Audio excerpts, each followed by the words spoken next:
ఆంధ్రప్రదేశ్లో ఇంకా మొదలవలేదేమిటి అని అనుకుంటున్నామో లేదో మొదలెట్టేశారు. ఆనవాయితీ ప్రకారం రాయలసీమకు అన్యాయం జరుగుతోందని, సీమ ఎడారవుతోందని కొన్ని గొంతులు నిందించడం మొదలెట్టాయి. ఆ కుటుంబం అధికారంలో ఉంటే సీమ పచ్చగా మారిపోతుంది, అధికారం పోగానే సీమ ఎడారైపోతుంది. రాష్ట్రంలోని ఇతర ప్రాంతాల్లో కులాల కుంపట్లు రాజుకుంటున్నాయి. ఇది కూడా ఆ కుటుంబం అధికారంలో లేనప్పుడే. రాయలసీమ ఎత్తిపోతల పథకాన్ని వెంటనే ప్రారంభించకపోతే సీమ ఏమైపోవాలి అంటూ వైసీపీ ఆధ్వర్యంలో 2 రోజుల క్రితం కర్నూలులో ఒక సభ నిర్వహించారు. ఎన్జీటీ ఆదేశాల వల్ల ఈ పథకం 2020లో జగన్మోహన్ రెడ్డి అధికారంలో ఉన్నప్పుడే ఆగిపోయింది. ఆ తర్వాత 4 ఏళ్ల పాటు అధికారంలో ఉన్నప్పటికీ జగన్మోహన్ రెడ్డి దాని గురించి పట్టించుకోలేదు. ఇప్పుడు అధికారం కోల్పోగానే ఆ పథకం గుర్తుకొచ్చింది. ఇంకేముంది, ఆ కుటుంబం కోసం పనిచేసే కొంతమంది రాయలసీమ మోతుబరులు స్వరాలు సవరించుకుంటున్నారు. సీమకు అన్యాయం చేస్తారా అంటూ గొంతు విప్పే పనిలో ఉన్నారు. ఇక్కడ కీలకమైన మరో అంశం కూడా ఉంది. జగన్మోహన్ రెడ్డి కోసం రాయలసీమకు చెందిన మోతుబరులే కాకుండా తెలంగాణకు చెందిన బీఆర్ఎస్ కూడా పనిచేస్తుంటుంది. రాయలసీమ ఎత్తిపోతల పథకం చేపట్టడం ద్వారా కృష్ణా జలాలను అక్రమంగా తరలించుకుపోతున్నారని భారత రాష్ట్ర సమితి గతంలో విమర్శించింది. ఇప్పుడు 2 రాష్ట్రాల ముఖ్యమంత్రులు చంద్రబాబు, రేవంత్ రెడ్డి కూడబలుక్కొని తెలంగాణకు అన్యాయం చేస్తున్నారని విమర్శిస్తున్నారు. ఈ నేపథ్యంలో వైసీపీ నిర్వహించిన పోరుబాట గురించి భారత రాష్ట్ర సమితి పట్టించుకోలేదు. తెలంగాణకు ద్రోహం చేయాలనుకోవడం ఏమిటి? అత్యుత్తమైన ఇన్వెస్ట్మెంట్ మార్గమే స్వర్గసీమ వారి అమేయ. ఇక్కడ 10 సంవత్సరాల పాటు మెయింటెనెన్స్ ఫ్రీ ఉంది, 30+ ఎమ్యూనిటీస్ ఉన్నాయి. వీకెండ్ హోమ్ కట్టుకుని హ్యాపీగా ఉండొచ్చు. స్వర్గసీమ వారి అమేయ ఎక్స్టెన్షన్. జగన్మోహన్ రెడ్డిని నిలదీయలేదు. తెలుగుదేశం పార్టీ లేదా మరో పార్టీ ఈ పని చేసుంటే బీఆర్ఎస్ నాయకులు నోటికి పని చెప్పేవారు. కేసీఆర్ పత్రికలో గుండెలు బాదుకునేవారు. వైసీపీ నిర్వహించిన సభ గురించి కేసీఆర్ పత్రికలో ఒక్క వార్త కూడా రాయలేదు. ఆంధ్రప్రదేశ్లో వైసీపీ ఏ కార్యక్రమాన్ని చేపట్టినా తెలంగాణ ఎడిషన్లో కూడా ప్రముఖంగా ప్రచురించే జగన్మోహన్ రెడ్డి రోత మీడియాలో కూడా ఈ వార్త కనిపించలేదు. అంబటి రాంబాబు, జోగి రమేష్ ఇళ్ల వద్దకు జగన్మోహన్ రెడ్డి చేపట్టిన పరామర్శ యాత్రలే ఇందుకు నిదర్శనం. అంటే ఆంధ్రప్రదేశ్లో తాము చేసే రాజకీయాల వల్ల తెలంగాణలో బీఆర్ఎస్కు ఇబ్బంది కలగకూడదు అని జగన్ అండ్ కో ఉన్నారన్నమాట. అదే సమయంలో ఆంధ్రప్రదేశ్లో జగన్మోహన్ రెడ్డి తన రాజకీయ ప్రయోజనం కోసం చేపట్టే కార్యక్రమాలను కేసీఆర్ సొంత మీడియా కప్పిపెడుతోంది. అంటే తెలంగాణ ప్రయోజనాల కన్నా జగన్మోహన్ రెడ్డి ప్రయోజనాలే కేసీఆర్ అండ్ కోకు ముఖ్యమని అర్థమవుతోంది. తమ రాజకీయ ప్రత్యర్థులు అధికారంలో ఉన్నప్పుడే అటు జగన్మోహన్ రెడ్డికి కానీ ఇటు కేసీఆర్కి కానీ తమ ప్రాంత ప్రయోజనాలు గుర్తుకొస్తాయి. అధికారంలో ఉంటే తమ ప్రాంత ప్రయోజనాలు పట్టవన్నమాట. రాయలసీమ ఎత్తిపోతల పథకం కోసం ఆందోళన మొదలెట్టిన జగన్మోహన్ రెడ్డిని కేసీఆర్ అండ్ కో పల్లెత్తు మాట అనకపోవడానికి కారణం ఏమిటి? చంద్రబాబును తిడుతున్నట్టుగా జగన్మోహన్ రెడ్డిని తెలంగాణ ద్రోహి అని ఒక్కరోజైనా విమర్శించారా? నిజానికి రాయలసీమ ఎత్తిపోతల పథకం వల్ల శ్రీశైలం జిల్లాల్లో తెలంగాణకు నష్టం జరిగే అవకాశం ఉంది. చంద్రబాబు ప్రతిపాదిస్తున్న నల్లమల సాగర్ వల్ల తెలంగాణకు కలిగే నష్టం ఏమీ ఉండదంటున్నారు. పోలవరం నుంచి సముద్రంలో కలిసే వరద జలాలను వినియోగించుకోవడానికే నల్లమల సాగర్ను చంద్రబాబు ప్రతిపాదించారు. అయినా గోదావరి జలాలను అక్రమంగా తరలించుకుపోతారా అని బీఆర్ఎస్ నాయకులు విమర్శిస్తున్నారు. సముద్రంలో కలిసే జలాలను వాడుకుంటే తప్పేమిటి అని కేంద్ర జల సంఘం చైర్మన్ కూడా ప్రశ్నించడం గమనార్హం. నీళ్ల రాజకీయాలు తెలుగునాట ఎప్పటి నుంచే ఉన్నాయి. ఎన్టీఆర్ ముఖ్యమంత్రిగా ఉన్నప్పుడు రాయలసీమ కోసం తెలుగు గంగ ప్రాజెక్టుకు శ్రీకారం చుట్టగా మిగులు జలాల ఆధారంగా కాకుండా నికర జలాల ఆధారంగానే ఆ పథకాన్ని చేపట్టాలని వైఎస్ రాజశేఖర రెడ్డి అప్పట్లో నానాయాగి చేశారు. అప్పటి నుంచి ఆ కుటుంబానికి అధికారం దూరం కాగానే రాయలసీమతో పాటు కులాల కుంపట్లు గుర్తుకొచ్చాయి. తెలంగాణ రాష్ట్రం విడిపోయిన తర్వాత గోదావరి జలాలను సద్వినియోగం చేసుకోవడానికై కేసీఆర్ కాళేశ్వరం ప్రాజెక్టు చేపట్టారు. దీనిపై ఆంధ్రప్రదేశ్లో అధికారంలో ఉన్న చంద్రబాబు కానీ జగన్మోహన్ రెడ్డి కానీ అభ్యంతరం చెప్పలేదు. ఎందుకంటే దుమ్మగూడెం తర్వాత దిగువకు ప్రవహించే గోదావరి జలాల ఆధారంగానే పోలవరం నిర్మితమవుతోంది. ఛత్తీస్గఢ్, ఒడిషా నుంచి వచ్చే ఈ వరద జలాలను తెలంగాణ వినియోగించుకోలేదు. వినియోగించుకున్న పోలవరం ప్రాజెక్టుకు ఇబ్బంది లేదు. ఎందుకంటే ప్రతి ఏటా కొన్ని లక్షల క్యూసెక్ల నీరు గోదావరి దిగువన సముద్రంలో కలుస్తాయి. అయినా ఇటు కేసీఆర్ అటు జగన్మోహన్ రెడ్డి అధికారం కోల్పోయినందున నీటి రాజకీయాలకు తెరలేపారు. తెలంగాణ ప్రజల దృష్టిలో చంద్రబాబును దోషిగా చిత్రీకరించాలని కేసీఆర్, రాయలసీమ ప్రజల దృష్టిలో చంద్రబాబును ద్రోహిగా చిత్రీకరించాలని జగన్మోహన్ రెడ్డి ఎత్తుగడలు సిద్ధం చేసుకుని పరస్పర సహకారంతో అమలు చేస్తున్నారు. ఇప్పుడు మన స్వర్గసీమ అద్భుతమైన ఆపర్చునిటీ అమేయ రూపంలో తీసుకొచ్చింది. 30+ ఎమ్యూనిటీస్, 10 years మెయింటెనెన్స్ ఫ్రీ ఉంది. వీకెండ్ హోమ్ కట్టించుకునే అద్భుతమైన అవకాశం స్వర్గసీమ వారి అమేయ ఎక్స్టెన్షన్.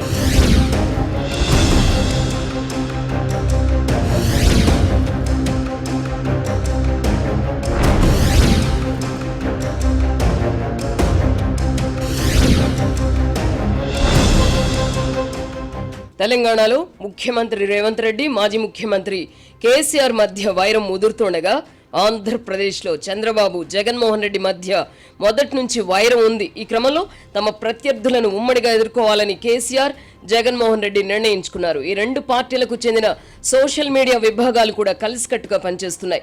ఆంధ్రప్రదేశ్లో జగన్మోహన్ రెడ్డికి మద్దతుగా బీఆర్ఎస్ సోషల్ మీడియా కార్యకర్తలు రంగంలోకి దిగుతున్నారు. తెలంగాణలో కేసీఆర్ కు కష్టం వస్తే వైసీపీ సోషల్ మీడియా రక్షణగా నిలబడుతోంది. రాజకీయ ప్రత్యర్థులపై ఉమ్మడిగా దాడి చేస్తున్నారు.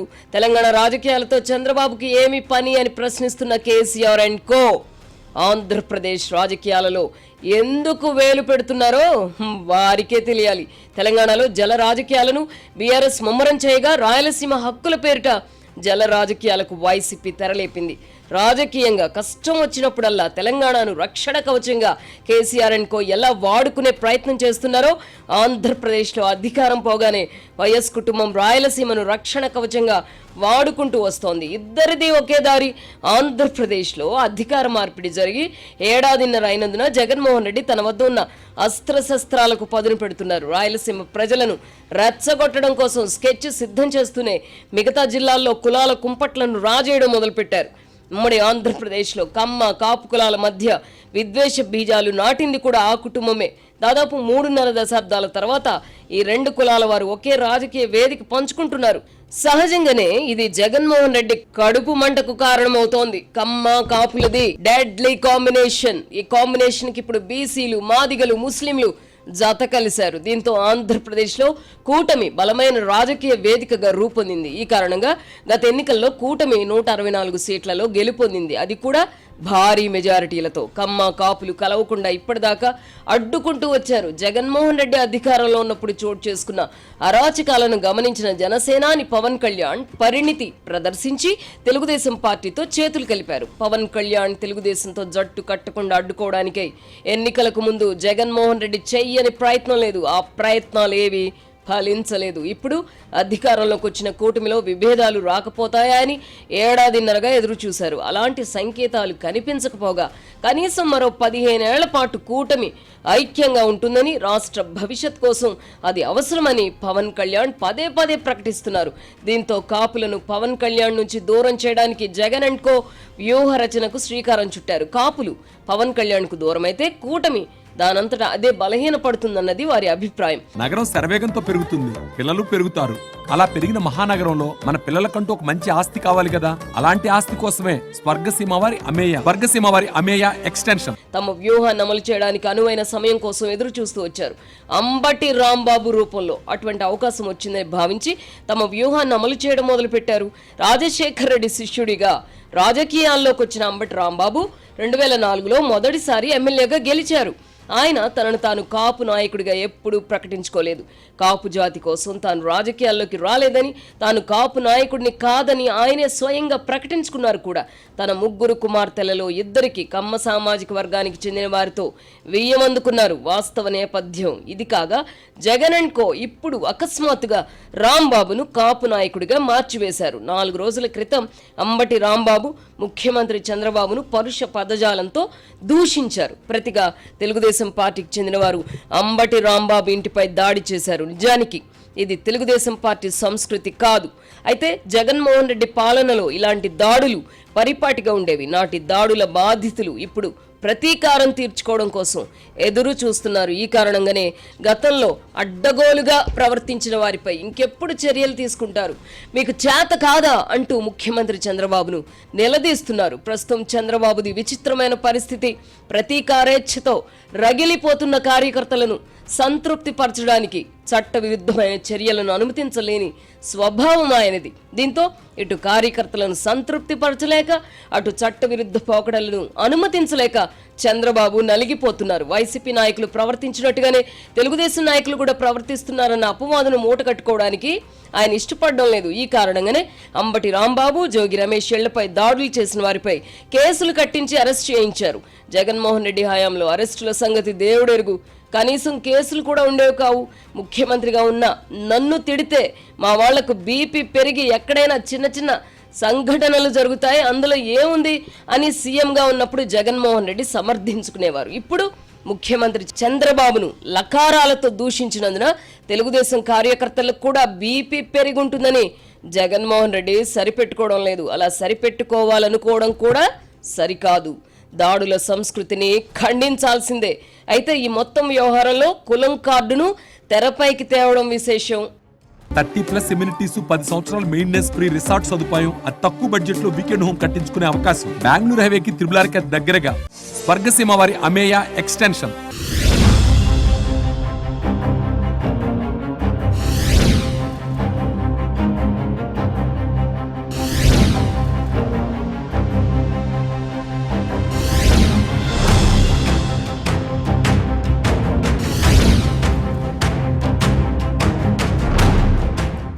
గతంలో కాంగ్రెస్ నాయకుడిగా, ఇప్పుడు వైసీపీ నాయకుడిగా చలామణి అవుతూ వచ్చిన అంబటి రాంబాబును ఉన్నపళంగా కాపు నాయకుడిగా మార్చిపడేశారు. దాడి జరిగిన వెంటనే శ్రీకాకుళం నుంచి చిత్తూరు వరకు కాపు నాయకుడిపై దాడి చేశారు అని వైసీపీ నాయకులు కొత్త పల్లవి అందుకున్నారు. కుట్రలు, కుతంత్రాలు, కపట నాటకాలను జగన్మోహన్ రెడ్డి పకడ్బందీగా అమలు చేస్తున్నారు అనడానికి కాపు కులం కార్డును తెరపైకి తేవడం నిదర్శనం. తాను అధికారంలో ఉన్నప్పుడు ఇదే అంబటి రాంబాబు, పేర్ని నాని వంటి కాపు సామాజిక వర్గానికి చెందిన వారితో కలిసి జనసేనాని పవన్ కళ్యాణ్తో పాటు కాపులను తిట్టించేవారు. కాపులను మురికి తిట్లతో అవమానించారు. ఇప్పుడు అవన్నీ మర్చిపోయి తన రాజకీయ ప్రయోజనాల కోసం కాపు కార్డును ఆశ్రయించారు. రిమైండ్ ఖైదీగా రాజమండ్రిలో ఉన్న అంబటి రాంబాబును పరామర్శించడానికి కాపు ప్రతినిధులను పంపిస్తున్నారు. గత ఎన్నికలకు ముందు పిఠాపురంలో పవన్ కళ్యాణ్ ఓడించలేకపోతే పేరు మార్చుకుంటానని ప్రకటించిన ముద్రగడ పద్మనాభం అన్నట్టుగానే తన పేరును పద్మనాభరెడ్డిగా మార్చుకున్నారు. ఇప్పుడు రెడ్డిగా మారిపోయిన ముద్రగడ కూడా రాంబాబును పరామర్శించిన వారిలో ఉండడం విశేషం. మొత్తం మీద అంబటి రాంబాబును కాపు నాయకుడిగా మార్చివేశారు. ముందు ముందు ఈ ముద్ర ఆయనకు నష్టం చేయవచ్చు. తన రాజకీయ ప్రయోజనాల కోసం ఎవరినైనా సమిద్ధులుగా మార్చుకోవడానికి జగన్మోహన్ రెడ్డి వెనుకాడరు అనడానికి ఇదొక నిదర్శనం. చిరంజీవి కుటుంబానికి కాపులకు విడదీరాని బంధం ఉంది. ఈ కారణంగానే పవన్ కళ్యాణ్ను కాపులు తమవాడిగా పరిగణిస్తున్నారు. చంద్రబాబు, పవన్ కళ్యాణ్ మధ్య గొడవలు జరగడం లేదు కనుక కాపులను పవన్ కళ్యాణ్ నుంచి దూరం చేయడం మినహా మరో ప్రత్యామ్నాయం లేదని భావించడం వల్లనే జగన్మోహన్ రెడ్డి కులం కార్డును బయటకు తీశారు. కమ్మ కాపుల మధ్య మరోసారి వైషమ్యాలను సృష్టించే పని మొదలెట్టారు. ఈ ఎత్తుగడలను చంద్రబాబు, పవన్ కళ్యాణ్ ఎలా ఎదుర్కొంటారో వేచి చూడాలి. పరామర్శలను అమితంగా ఇష్టపడే జగన్మోహన్ రెడ్డి యథావిధిగా అంబటి రాంబాబు కుటుంబాన్ని పరామర్శించారు. శుక్రవారం నాడు జోగి రమేష్ కుటుంబాన్ని పరామర్శించారు. ఈ పరామర్శల సందర్భంగా జగన్మోహన్ రెడ్డి చేస్తున్న రచ్చ పరమ రోతగా ఉంటోంది. ఆయన పర్యటన అంటేనే జనం హడలిపోయే పరిస్థితి ఏర్పడింది. జోగి రమేష్ కుటుంబాన్ని పరామర్శించడానికి జగన్ వెళ్ళినప్పుడు 2 ప్రాణాలు కోల్పోయారు. తన పరామర్శ యాత్రలో పాల్గొని 2 ప్రాణాలు కోల్పోవడంపై జగన్మోహన్ రెడ్డి కనీసం విచారం కూడా వ్యక్తం చేయకపోవడం అతని వికృత మనస్తత్వానికి నిదర్శనం. 2 నిండు ప్రాణాలు పోయినప్పటికీ జగన్ మీడియా కూడా ఆ విషయం పట్టించుకోలేదు. తన కోసం వచ్చిన వాళ్ళు చనిపోతే కనీసం విచారం వ్యక్తం చేయని వ్యక్తి జననేత ఎలా అవుతాడు? తనకు అంతులేని జనాదరణ ఉందని చెప్పుకోవడానికి జన సమీకరణ చేసుకోవడంలో తప్పులేదు, కానీ వచ్చిన వారి రక్షణ గురించి కూడా ఆలోచించాలి కదా. ఈ జన సమీకరణ నాటకం కొన్ని సందర్భాల్లో రోతగాను ఉంటోంది. జగన్మోహన్ రెడ్డికి నిజంగా అంత జనాదరణే ఉంటే కృష్ణా, గుంటూరు జిల్లాల్లో కనీసం ఒక్క సీటు కూడా ఎందుకు రాలేదో చెప్పాలి. ఎంతటి జనాదరణ ఉన్న నాయకులైనా పెళ్లిళ్ళు, పేరంటాలకు వెళ్ళినప్పుడు జనాలు తండోపతండాలుగా రారు కదా. జగన్మోహన్ రెడ్డి పెళ్లిళ్లకు వెళ్ళినప్పుడు కూడా ఇదే షో చేస్తున్నారు. గత ఎన్నికల్లో తనను ఓడించినందుకు రాష్ట్ర ప్రజలందరూ పశ్చాత్తాపంతో తిండి తిప్పలు మాని ప్రాయశ్చిత్తం చేసుకోవడానికి సిద్ధంగా ఉన్నారన్న భ్రమలో తాను బతుకుతూ రాష్ట్ర ప్రజలు కూడా అవే భ్రమల్లో బతకాలని జగన్ కోరుకుంటున్నట్టుగా ఉంది. జగన్మోహన్ రెడ్డి వైఖరి మొగుడిని కొట్టి మొగసాలకెక్కినట్టుగా ఉంటుంది. రాజకీయ ప్రత్యర్థులపై అడ్డగోలుగా నోరు పారేసుకుంటున్న తన వాళ్లను ప్రోత్సహించకుండా కట్టడి చేస్తే ఏ గొడవ ఉండదు కదా. ప్రత్యర్థులను తిట్టమని ప్రోత్సహించి ఆ క్రమంలో అవాంఛనీయ సంఘటనలు జరిగితే గగ్గోలు పెట్టి ఏం ప్రయోజనం? ఏ పార్టీ వారైనా భాష విషయంలో సంయమనం పాటించాల్సిన తరుణం ఆసన్నమైంది. తెలుగునాట ఇటీవలి కాలంలో బూతులు సర్వసాధారణమయ్యాయి. ఈ విషయంలో నాయకులను కట్టడి చేయడానికి చట్టం చేసే అవకాశం ఉందేమో ప్రభుత్వాలు పరిశీలించాలి. నూతన సంవత్సరం సందర్భంగా అనేక తీర్మానాలు చేసుకుంటాం. ఈ సంవత్సరానికి స్వర్గసీమ అమేయాని సకుటుంబంగా సందర్శించాలని ఓ ప్రథమ తీర్మానం చేసుకుందాం. స్వర్గసీమ వారి అమేయ ఎక్స్టెన్షన్. బూతు భాష అధికారిక భాషగా మారడం ఏంటి? రేపటి తరానికి ఏం నేర్పుతున్నాం? జగన్మోహన్ రెడ్డి రాజకీయ అరంగేట్రానికి ముందు రాజకీయాల్లో ఇలాంటి ముతక భాష అంతగా వినిపించేది కాదు. పేర్ని నాని, జోగి రమేష్, అంబటి రాంబాబు వంటి వారు కాంగ్రెస్ పార్టీలో ఉన్నప్పుడు ఇలాంటి ముతక భాష వాడిన దాఖలాలు పెద్దగా లేవు. ఇప్పుడు వారు నోరు తెరిస్తే బూతులు ప్రవహిస్తున్నాయి. అధికారంలో ఉన్నప్పుడు బూతులు మాత్రమే మాట్లాడిన కొడాలి నాని ఇప్పుడు ఎక్కడుంటున్నారో తెలియదు. ఆనాడు అధికారం మదంతో రెచ్చిపోయిన ఆయన ఏం బావుకున్నారు? అలాంటి వారి దుస్థితి గమనిస్తూ కూడా కొంతమంది వైసీపీ నాయకులు ఇప్పటికీ వైఖరి మార్చుకోకపోవడం వింతగా ఉంది. అంతు తెలియని వైరస్ ఏదో సోకినట్టుగా వైసీపీ నాయకులు ప్రవర్తిస్తున్నారు. జగన్మోహన్ రెడ్డిని సంతృప్తి పరచడానికి తమ స్థాయిని తగ్గించుకుని ప్రవర్తించడం వల్ల సమాజంలో తమ ప్రతిష్ట దిగజారుతుందన్న వాస్తవాన్ని వారు గుర్తించడం మంచిది. దాడులు, ప్రతి దాడుల సంస్కృతికి కూడా రాజకీయ పార్టీలు స్వస్తి చెప్పాలి. ఈ విషయంలో కూటమి నాయకులు సంయమనంతో బాధ్యత తీసుకోవాలి. అధికారంలో ఉన్నప్పుడు వైసీపీ నాయకులు కన్నుమిన్ను కానకుండా దాడులకు తెగబడ్డారు. తెలుగుదేశం పార్టీ ప్రధాన కార్యాలయంపై కూడా దాడి చేశారు. చంద్రబాబు ఇంటిపైన కూడా దాడి చేశారు. చివరికి ఏమైంది? ఎన్నికల్లో చిత్తుగా ఓడిపోయారు. నాటి సంస్కృతి పట్ల వెగటు కలగడం వల్లనే కదా ప్రజలు వైసీపీని 11 సీట్లకు పరిమితం చేశారు అన్న వాస్తవాన్ని కూటమి నాయకులు గుర్తుంచుకోవాలి. మీరు అధికారంలో ఉన్నప్పుడు మా మీద దాడి చేశారు. ఇప్పుడు మేము అధికారంలో ఉన్నాం కనుక మీ మీద దాడి చేస్తామని భావిస్తే ఇద్దరి మధ్య తేడా ఏముంటుంది? రాష్ట్రంలో నాటి అరాచక పరిస్థితులు ఇకపై ఉండకూడదు అనే కదా జనం మిమ్మల్ని ఎన్నుకుంది. అధికారంలో ఉన్నప్పుడు దౌర్జన్యాలకు పాల్పడిన వారిని చట్టపరంగా మాత్రమే శిక్షించాలి. నోరు పారేసుకుంటున్న వారిని ప్రజల విజ్ఞతకి వదిలేయడం మంచిది. గతంలో నోరు పారేసుకున్న ఒక్కరైనా గత ఎన్నికల్లో గెలవగలిగారా? లేదే. జగన్మోహన్ రెడ్డి మనస్తత్వాన్ని రాష్ట్ర ప్రజలందరూ గ్రహించారు కనుకనే ఆయన పార్టీని చిత్తుగా ఓడించారు. బల ప్రదర్శన పేరిట మరెంతో మంది ప్రాణాలు తీయడానికి కూడా ఆయన వెనకాడరు. రాష్ట్రంలో అశాంతిని సృష్టించడానికి మరెన్నో వికృత క్రీడలకు తెరలేపుతారు. కూటమి నాయకులు, కార్యకర్తలను రెచ్చగొట్టడానికి మరిన్ని బూతులతో విరుచుకుపడవచ్చు. అధికారంలో ఉన్నందున సంయమనం పాటించాల్సిన బాధ్యత కూటమిపైనే ఉంటుంది. జగన్మోహన్ రెడ్డి నుంచి ఉదాత్తమైన రాజకీయాలను ఆశించలేము. తమది మంచి ప్రభుత్వం అని చెప్పుకుంటున్న కూటమి నాయకులైనా బాధ్యతాయుతంగా వ్యవహరిస్తారని ఆశిద్దాం. త్వం సుంఠా అంటే త్వం సుంఠా అన్నట్టుగా పరిస్థితి మారకూడదు. నాటి పాపాలు వెంటాడుతున్నందున జగన్మోహన్ రెడ్డి ఇప్పుడు అన్యాయం, అక్రమం అని ఆక్రోశిస్తున్నా ప్రజలు పట్టించుకోవడం లేదు. అదే దుస్థితి తమకు ఎదురు కాకూడదని కూటమి నాయకులు గ్రహించాలి. తెలుగుదేశం పార్టీ కార్యకర్తలు కూడా ప్రతీకారం తీర్చుకోవాలన్న తమ వైఖరి మార్చుకోవాలి. పగ, ప్రతీకారాలతో రగిలిపోతూ ముఖ్యమంత్రి చంద్రబాబుపై ఒత్తిడి చేసే ప్రయత్నాలు మంచివి కావు. రాష్ట్రంలో ప్రశాంత పరిస్థితులు ఉండాలని, అభివృద్ధి జరగాలని మాత్రమే ప్రజలు కోరుకుంటున్నారు. నేరం చేసిన వాళ్లను చట్ట ప్రకారం శిక్షించే అవకాశం కల్పించాలే గాని చట్టాన్ని చేతుల్లోకి తీసుకోవాలని అనుకోవద్దు. అలా చేస్తే దొందే అని ప్రజలు భావించే ప్రమాదం ఉంటుంది. తస్మాత్ జాగ్రత్త.